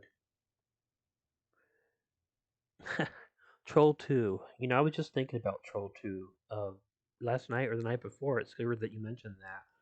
I was thinking of movies that people think are considered like the worst movie. I know a lot of people consider Troll 2 to be one of the worst movies ever made, and uh, but one of the enjoyable worst movies ever made, like Plan 9 from Outer Space. Bad movie, but still enjoyable movie. But yeah, I was thinking about Troll 2, which I think I liked more than I liked Plan 9 from Outer Space. We teachers listened to your videos during lunch before school went digital back in March. Well, I appreciate that. I appreciate that quite a bit. Anybody who takes the time to listen to my videos, I really do appreciate it. And the wood chipper. Oh yeah, that wood chipper was pretty funny too. But in fact, the whole movie Tucker and Dale vs. Evil was really really funny. I'm glad that I gave it a chance. I just saw it popping up in Netflix all the time and thought, oh hell, why not? So gave it a shot. Best zombie movie ever is Return of the Living Dead. And I really love that one too. The seeing Return of the Living Dead as a kid, it was much more intense. Much more intense. I didn't see the comedy in it as much as when I was older. I think I might have been 10 years old the first time that I saw it. So I didn't really see the comedy. To me, it was just really scary. And then watching it again as I got older, I can see the comedy and the Return of the Living Dead is a movie that I actually rewatch a lot. I didn't see the remake of Day of the Dead, but I saw the remake of Dawn of the Dead. The remake of Dawn of the Dead I really, really liked.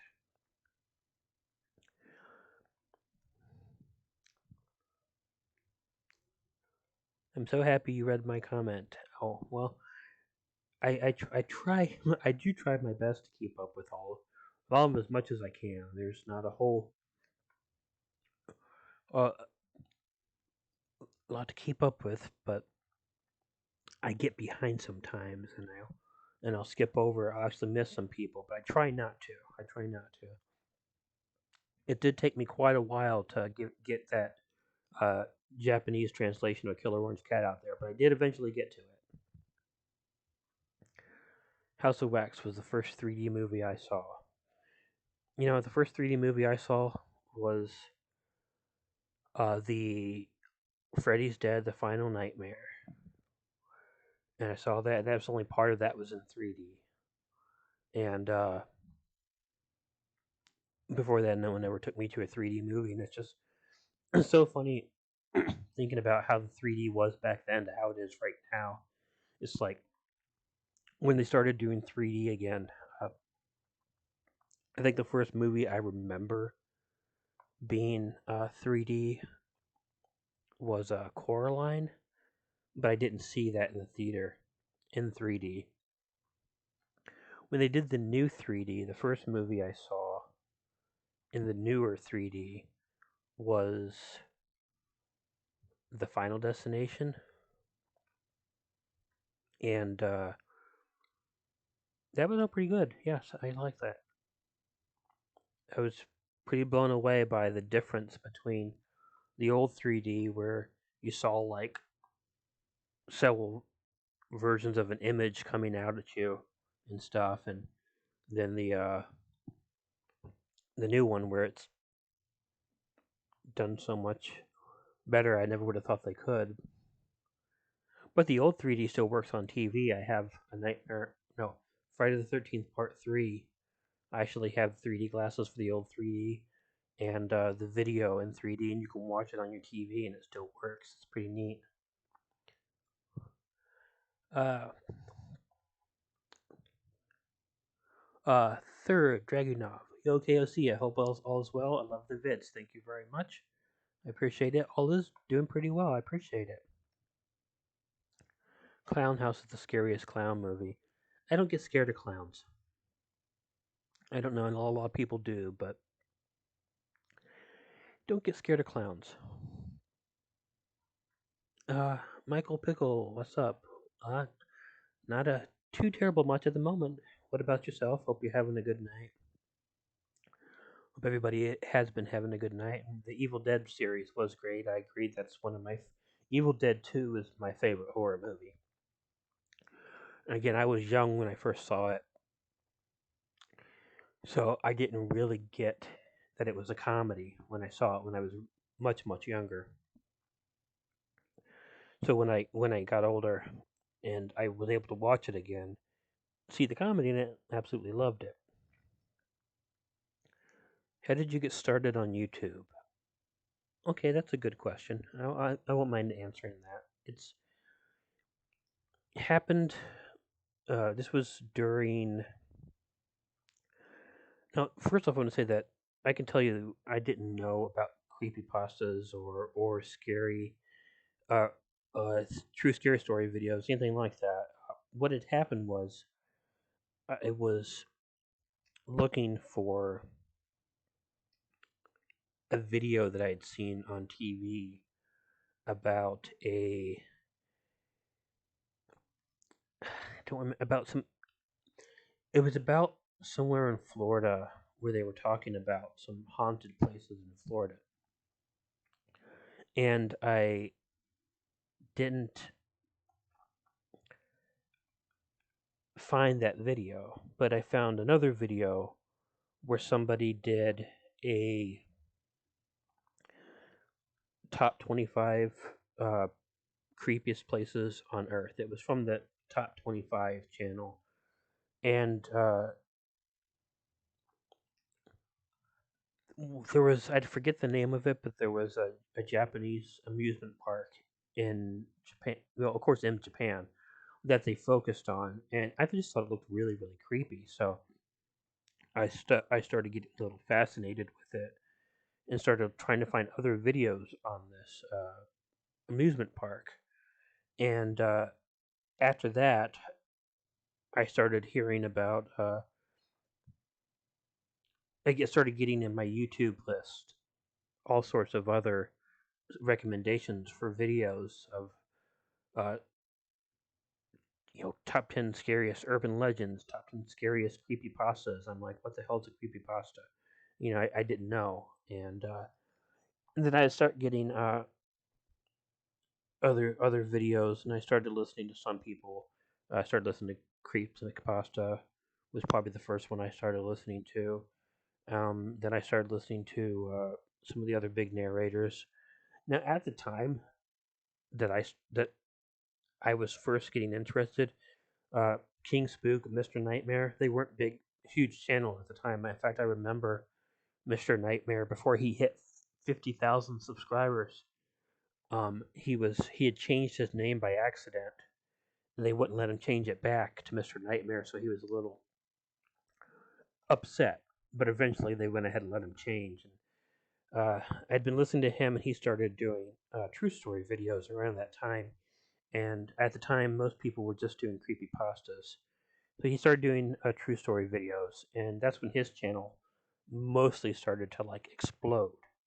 Is when he did the true stories, and he kept started doing those because uh, he was getting more popular, and then other people started catching on and doing true story videos as well.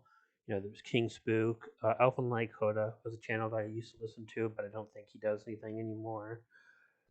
Uh, Be Busted, Lazy Masquerade. It was the thing was is that at that point in time when people were doing these true story videos, i.e., or like Mr. Nightmare, I was starting to listen to all of them, and I was listening to so much of them, and I started realizing that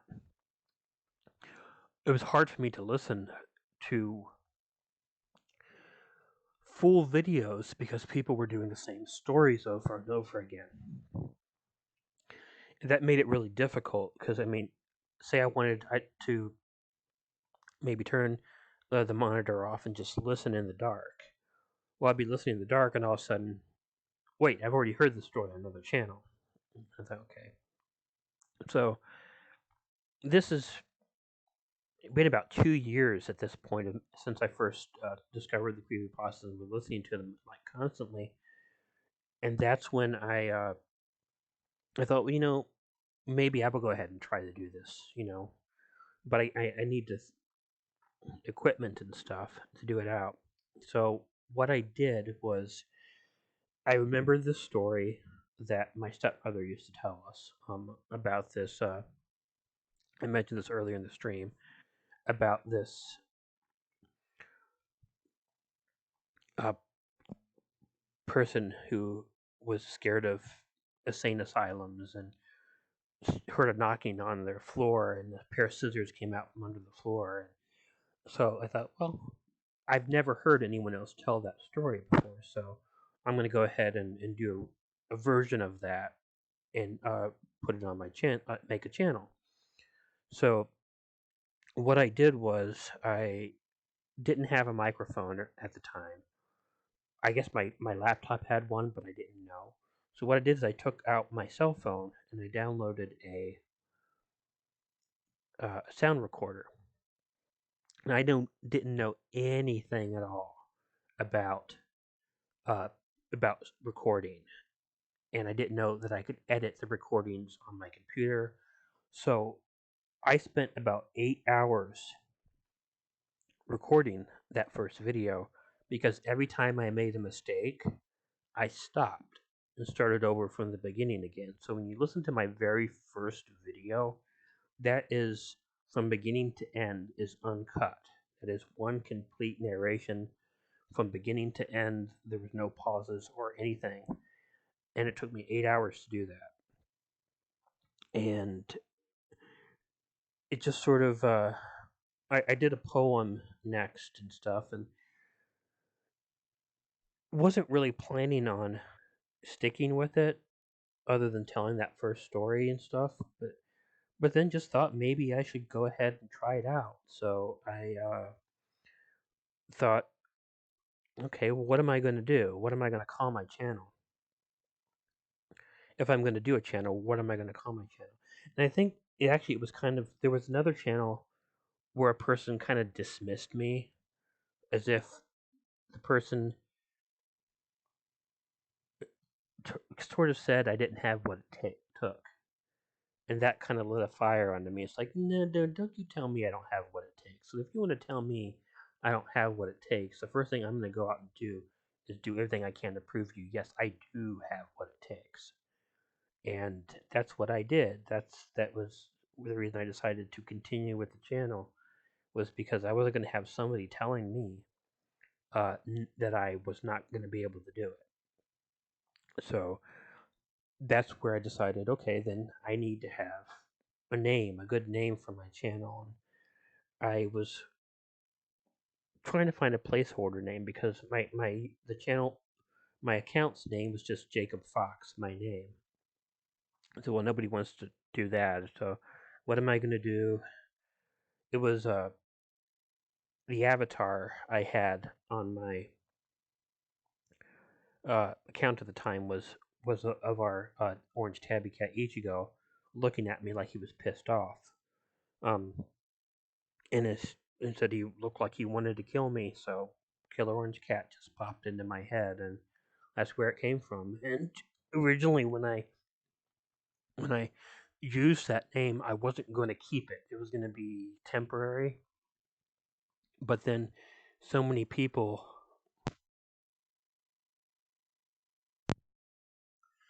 so many people, told me to keep the name that I stuck with it. So that's where it came from. And that's how it started. And there were several times where I got very lucky that King Spook liked me in the beginning because he got my channel a lot of attention, so I got a lot of attention right away. So I never really got too depressed or worried that I wasn't going to uh, have an audience, because even if it was a small audience at the time, I still had an audience, and it was great, and that was more than enough for me to stick with it and keep going throughout the time. So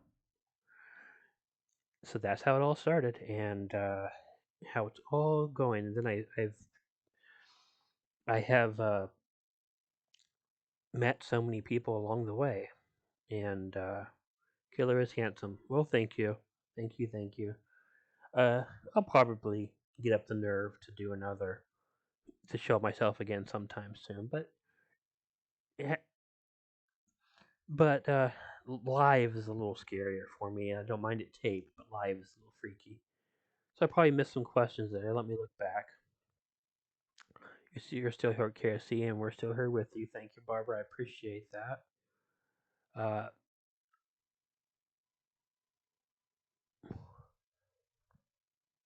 other narrators work so hard to get subs. I want to see something funny and awesome. Go to the KLC channel and look up his first Q&A with his face reveal. Yeah, if you want to see the face reveal, you'll see my face reveal at the end of the first Q&A, and I think I just kind of sit there, kind of feeling like I didn't understand why this was such a big deal. But I guess a lot of other people don't do them, so. But not sure why you think it's funny, Missy, but that's okay. Keep up the awesome work. God bless. Thank you, Adam. I appreciate that very much. I'm just talking shit on horror narrators.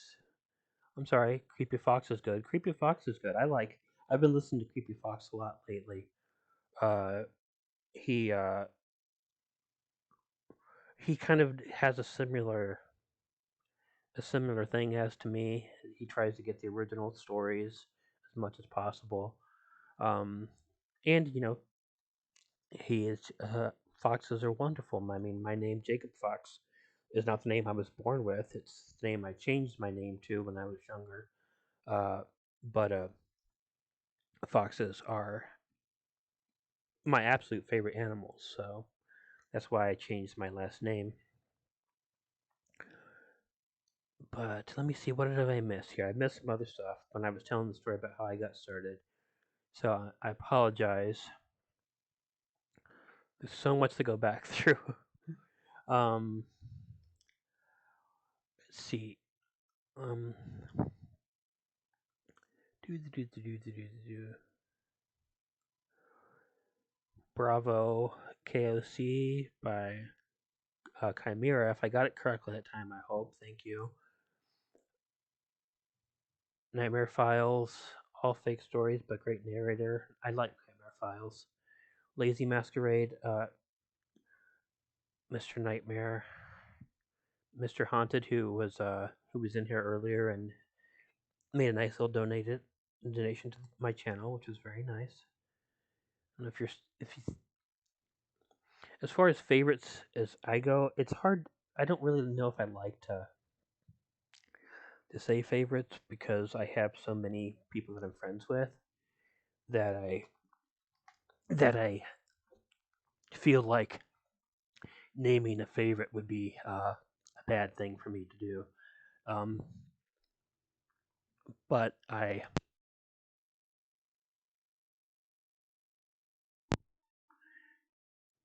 have a lot of favorites. Like I said the one I think I've been listening to Creepy Fox probably out of most people. I've been listening to his videos a lot lately. They'll give me ideas for topics I might want to use. Um, Also, his videos are long enough that, and I know that I'll listen to the entire video, and the stories will be original, and I'll be able to say if I want to go for a walk and I'll be out for like an hour. I can go out and take the walk for an hour and have his playing on my phone, and I know I'm going to hear the entire thing on the walk, and I'm not going to hear any repeats. Uh, okay? So I'm not the only person who remembers Self and Light Coded. That's good. He stopped doing things when his channel got someone broke into his channel and deleted all of his videos, and he didn't have backups for him. And I think that ever since that happened, he was kind of had all that work got uh, destroyed, so he kind of got disillusioned. I don't think he ever recovered from it. Although he had come out with a couple of videos, he just never really came back, which was unfortunate because I think that he was really growing to be. He would grow and be a really, really big narrator. Probably would be a very big narrator if he had stuck with it, but I can understand losing all that work and just not really wanting to come back. Scary stuff, scary stuff, scary stuff, scary stuff. Ding was a yep, good friend. I haven't talked to him in a long time, but he I would say he was in my early days one of the better friends I had on the on YouTube, but I haven't spoken to him in a while either. Then Swamp Dweller. I listen to Swamp Dweller, and occasionally Swamp Dweller will come in and say, "Hey, on my streams, missed him today, I guess." Or but Swamp Dweller's always been a really really nice guy to me, and has always supported me even though he's gotten so much bigger, so much better. But yeah, he's pretty good and a really nice guy. Always been very very nice. I appeared on stream with him once, but everybody was getting kind of political, and I kind of keep my politics away from uh, my channel stuff. And so I was on a stream where they were all talking politics. I think it was a Swamp Dweller. Who? Darn it. Well, I know Swamp Dweller was one of the guys that was there. There's a couple other guys that don't really as much upload, but they were also everyone was talking politics, so I had to like back up a little bit. Phantom of Darkness, yeah, I listen to Phantom of Darkness. He's a nice guy. I consider him a pretty decent friend too. But the and why would anybody want to break into someone's? I don't know. Um, can't imagine why anybody would want to delete someone's videos like that. It was a horrible thing to do, but I have backups of every single one of my videos. It takes up an awful lot of space, but I have gigabytes and gigabytes and gigabytes and gigabytes. So if anything ever happened to my channel, I have a backup of every single video. So yeah, I keep politics out of it mostly because of it's what Johnny Carson always did. Johnny Carson had always said, "Why would I want to alienate half of my audience by taking a side politically?" And I think Johnny Carson was correct. There was interval. Yep. In fact, if I'm not mistaken, isn't my I'm not if I'm not mistaken, isn't um my most watched video, isn't it with the Devil's Interval? It's either with him or the Sinful Savant. I don't remember. But let's take a look out. It's with the Sinful Savant. Okay, so I feel bad for saying that, but my four true scary oceans stories with the Sinful Savant is my most watched video. I kind of really thought it was one with the Devil's Interval, but him and I have done quite a few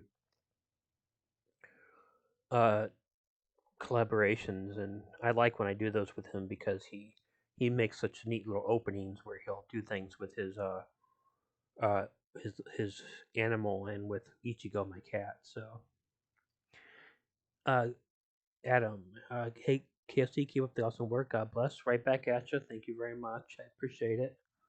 Good stories. Good narration. Creepy Fox is good. Yes. Just watch to the end is hilarious. Do you have any different videos, footage? After all, let's face it, KFC, despite the fuzzy, warm, loving demure, cats are in the final analysis cold blooded killers, at least the small animals. Uh, yeah, yeah. However, I kind of rely on some of that sometimes, and I don't mind it. King Spook, what happened to him? Great narration, best narrator in horror, to be honest. You know, I haven't spoken to King Spook in a while. I did regularly speak to him. The last few times I've sent him messages, We used to talk on Twitter. We used to email each other, and I haven't heard from him in a while. I know I think that he I don't really know how much I should say about anything, but I think Rebecca was also knew him for a while. I think he had some health issues, and I hope that that didn't come back and do anything bad to him. I don't know though because it's been at least over a year, if not a year and a half, since he's responded to any of my messages. So I really just don't know, which is unfortunate. And King Spook was the guy who got not only got me, kind of sort of got me into it, but also was responsible for my channel getting attention in the beginning because he would like my videos and they would show up on his front page, and I would get some of his subscribers coming over to my channel. And I've always been very appreciative of that. And let's see, let me look through some things here before. We're going a little bit longer than I was planning on going. Oh my God, you are very handsome. Yes, horrible thing to do to someone I'd be disillusioned to. Well, first, thank you. Um, but yeah, it's definitely understandable. Um, Ares Leviathan, I think he's kind of disappeared on me again too. I hope that I hope it's not my fault, and it could be my fault. And if it is, I feel like an awful person. But he came back, and he and I did some two sentence horror story collaborations, and he his has gotten some really tremendous amount of views. And then he did something really sweet for me on my birthday, and he did a video on his birthday where he tried to sing happy birthday to me. Well, I didn't know about that, and it didn't come up. I didn't get like a notification, even though I'm supposed to get notifications when certain people, including him, upload. So I didn't respond to it right away. It might not have been like a month after he did it that I then knew that he did it. No one told me, and I haven't seen or heard from him since. I've sent him an email asking things are fine. Told him, hey, come back. I am sorry I missed this on your on my actual birthday, but I still appreciate it. It was a wonderful, nice thing to do, and I would still like to do some more two sentence horror story videos with him because they're fun. They're silly and they're fun, and he gets a lot of attention for him. So this all just hope that Ares Leviathan is doing really well, and hopefully he'll come back. Hopefully he'll come back. King Spook posted 2 weeks ago, which I didn't see that. I'll have to check that out. Thank you for letting me know. Thanks for letting us know that. So if anybody else wants to go to Ares Leviathan's channel and saying, hey, Killer Orange Cat was a jerk for not thanking you on his birthday for this birthday song, but we all want you to come back. That would that would be nice too, because I really would like him to come back, and I feel pretty bad about missing it. When I finally saw the song, and I saw that he sang a happy birthday to me a month later, I was like, ah, Claire, good night. It's nice to have seen you. I know you asked a question I kept trying to get back to, but I kind of got ahead of myself a few times there, so I apologize. Those two sentence horror stories were a lot of fun to listen to. Yeah, they're mostly kind of silly, but they're fun. They're fun, and we were allowed to do some of the real joking ones that the comedic ones, and he did. Ares Leviathan.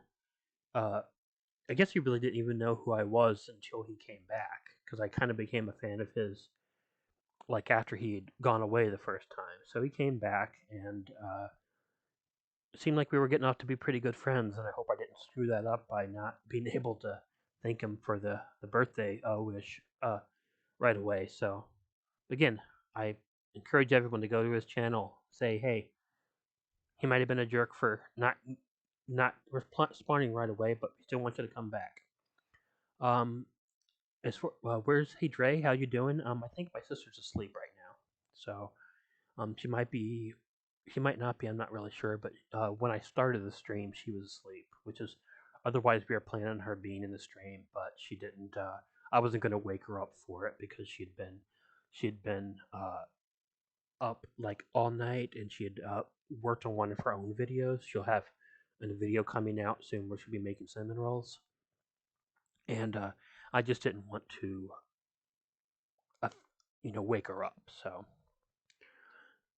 she might be up now, but I'm not sure. But she'll probably take part in my next stream. Susie, good night, KFC. Please don't stop making these amazing videos. Good night to you too, and I will not stop making the videos. But also, speaking of that, I was going to stop at 10 o'clock, and I've gone a little bit past 10 o'clock. So what I'm going to do, that's OCD talking. See, Kurt knows exactly what I'm saying, and I agree that's what it does. But here's what we're going to do. So I'm going to go ahead and I'm going to go ahead and do the last part of the stream now. And I'm going to read you the first half of one of the stories that are going to be out on my video that comes out tomorrow. So I'll let you know that it will be coming out. Now, once I'm done reading the stream, or the video, the story, I'll get it right eventually. I'm going to end the stream right after that. So I'll say goodnight to everybody. But before I read the story, I want to say thank everyone for the happy belated birthdays. I got one from Barbara. I got one from I think from Chimera up there. There might have been others. If I missed them, I apologize. Before I read the story, I want to thank everybody for coming up here. Thank you for being on the stream. I appreciate you being here. It means a whole lot to me. So it means a lot to me that you're all here and that you continue listening to me. And I hope that tomorrow evening you'll be able to be here to hear the second half of the story I'm about to read and two additional stories. So, again, thank you, everything. Good night, everyone. Hey, Deja Vu. Good night there. Please finish the Japanese horror stories. Tsukihako Ganamatari Kadankai. I will finish that, I promise. I am planning on that. I love you too, Patty. Happy belated Fox.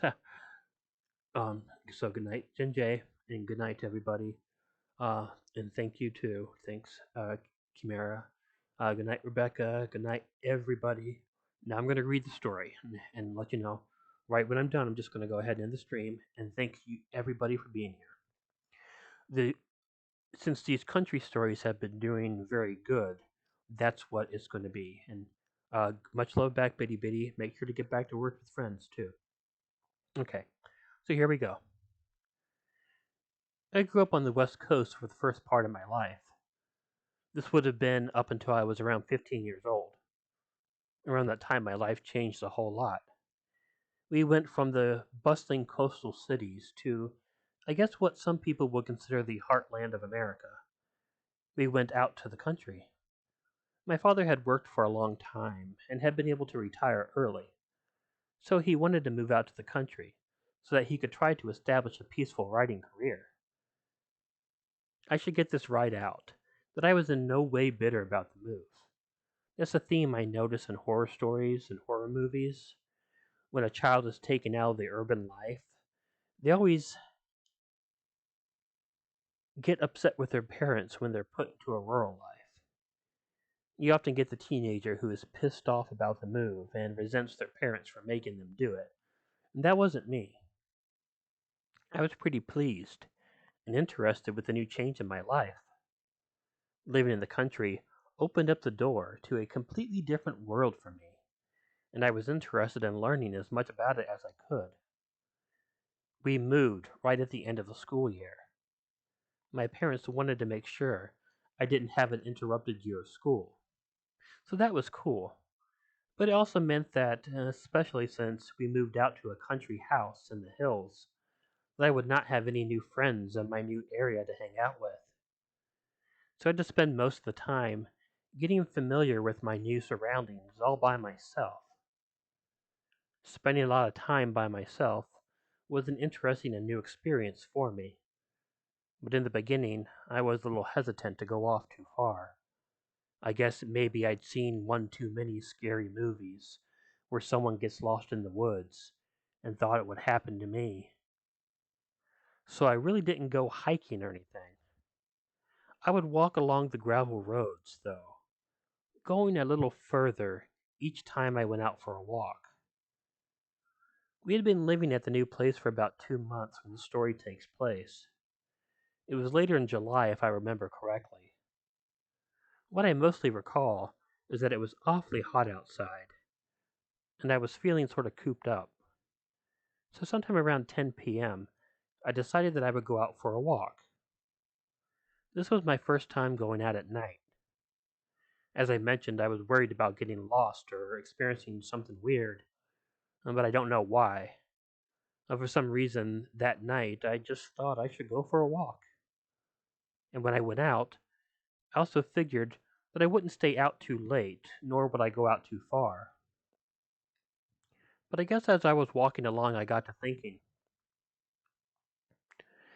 I can't in any way recall what it was I was thinking about, but I do recall that it must have been pretty important to me at the time. I recognized at one point that I had walked farther than I had ever walked before, but even then, I didn't think about turning back.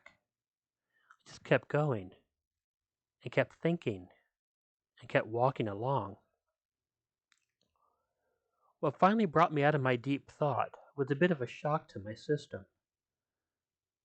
I thought of I thought I heard a voice say something to me. I don't know what it was that it may have said, but it sounded like a human voice talking to me. It shocked me a bit, thinking that I was alone. If you've ever been startled by a voice when you thought you were alone, you would understand how I felt. I knew I heard a voice. And if you want to hear the rest of the story, you'll have to wait for the video tomorrow. As for this, thank you all for being here. Good night, everybody. I hope you have a great night, and I'll see you tomorrow in the video. Good night, everybody.